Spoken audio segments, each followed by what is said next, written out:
మొంతా తుఫానును రాష్ట్ర ప్రభుత్వం సమర్థవంతంగా ఎదుర్కొందని బీజేపీ రాష్ట్ర అధ్యక్షుడు మాధవ్ తెలిపారు. తుఫాన్ గురించి ప్రధాని మోదీ స్వయంగా ఆరా తీశారని గుర్తు చేశారు.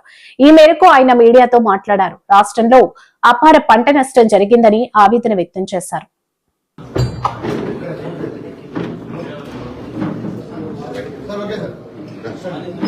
అందరికీ నమస్కారం. మొంతా తుఫాన్ ఏదైతే ఉందో అది తీరం దాటి దాని కారణంగా పెద్ద ఎత్తున నష్టం జరుగుతుందని, అలాగే దానిపైన ఏదైతే వాతావరణ శాఖ ఇచ్చిన రిపోర్ట్స్ కారణంగా రాష్ట్ర ప్రభుత్వం పూర్తి స్థాయి అప్రమత్తంగా ఉండి మొత్తం వ్యవస్థలంతా కూడా సమీకరించి అన్ని చోట్ల కూడా అధికార యంత్రాంగం అందరినీ కూడా ఎక్కడైతే ప్రభావిత ప్రాంతాలు ఉంటాయో వాళ్ళందరినీ కూడా అనేక మండలాలకు సురక్షిత ప్రాంతాలకు తరలించి పెద్ద ఎత్తున కేంద్ర రాష్ట్ర బలగాలు దించడం జరిగింది. ఎన్డీఆర్ఎఫ్ అలాగే ఎస్డీఆర్ఎఫ్ బృందాలు కూడా పెద్ద ఎత్తున రావడం జరిగింది.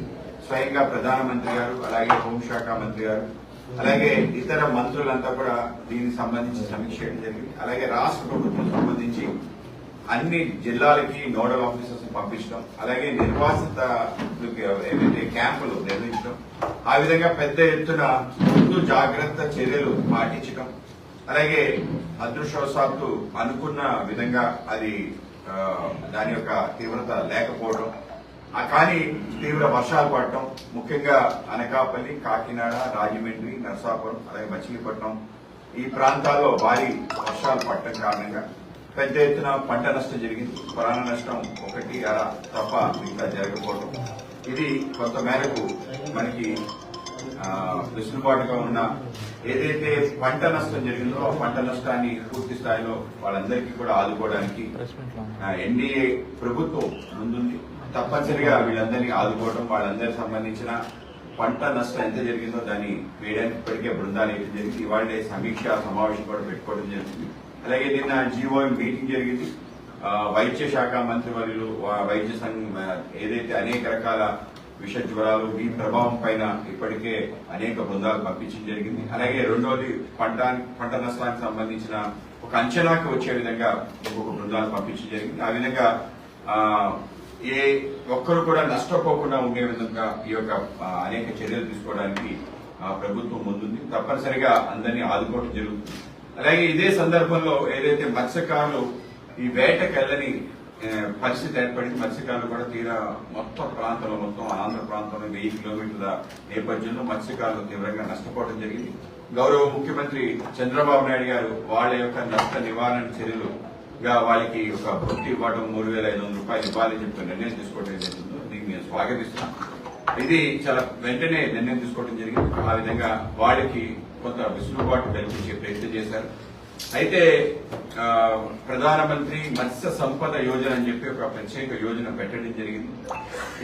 మత్స్య సంపద యోజనలో ముఖ్యంగా తుఫాను సందర్భంగా వాళ్ళు వేటకి పోని కారణంగా నష్టపోవడానికి దానికి నివారణ చేయటం, అలాగే వాళ్ళ బోట్లు గాని వాళ్ళ యొక్క నెట్లు గాని ఎక్కడైనా నష్టపోతే వాటికి పూర్తి స్థాయి ఇన్సూరెన్స్ కూడా దాంట్లో ఉండటం, దాన్ని పూర్తి స్థాయిలో రాష్ట్రంలో అమలు చేసే విధంగా మేము చర్యలు తీసుకుంటాం. ఇవాళ ప్రధానమంత్రి మత్స్య సంపద యోజన ఏదైతే ఉందో అది చాలా ప్రత్యేకమైంది. ముఖ్యంగా వాళ్ళకి ఇన్సూరెన్స్ తో పాటు వాళ్ళ యొక్క ఏవైతే సంపద ఉందో దానికి గిట్టుబాటు ధర వచ్చే విధంగా కేవలం మత్స్య ఏదైతే వాళ్ళకి వచ్చే సంపదతో పాటు వాళ్ళ యొక్క బోటు, వాళ్ళ నెట్, అలాగే వాళ్ళ ఫిష్ ల్యాండింగ్ సెంటర్, ఈ 3 కూడా దాని పూర్తి స్థాయిలో దానిపైన పూర్తి ఇన్సూరెన్స్, దానికి భరోసా ఇవ్వడం, ఆ విధంగా వాళ్ళకి అవకాశాలు రావడం, అలాగే వాళ్ళు లోన్లు కూడా ఆ యోజన ద్వారా వాళ్ళకి పొందే అవకాశం, ఇన్సూరెన్స్, లోన్ 2 పొందే అవకాశం.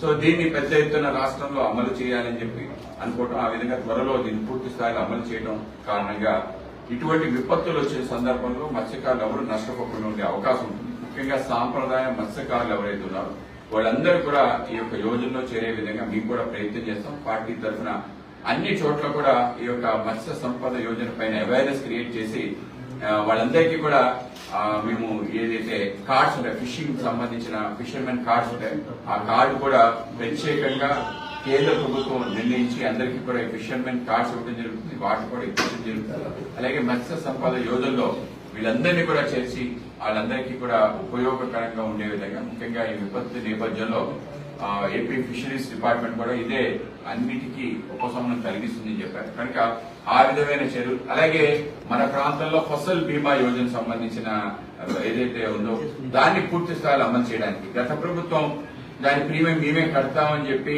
కట్టకపోవడం కారణంగా అనేక మంది రైతాంగాన్ని దీన్ని నష్టపోవడం జరిగింది. కనుక రైతాంగానికి ఆదుకునే విధంగా ఏ నిర్ణయం అయితే నరేంద్ర మోడీ గారు తీసుకున్నారో ఫసల్ బీమా యోజన పూర్తి స్థాయిలో అమలు చేసే విధంగా దీన్ని ఒక 10 ఎకరాలకు సంబంధించిన ఒక యూనిట్ గా తయారు చేసి ఆ విధంగా ఇవ్వాలని చెప్పి ఆలోచన చేశారు.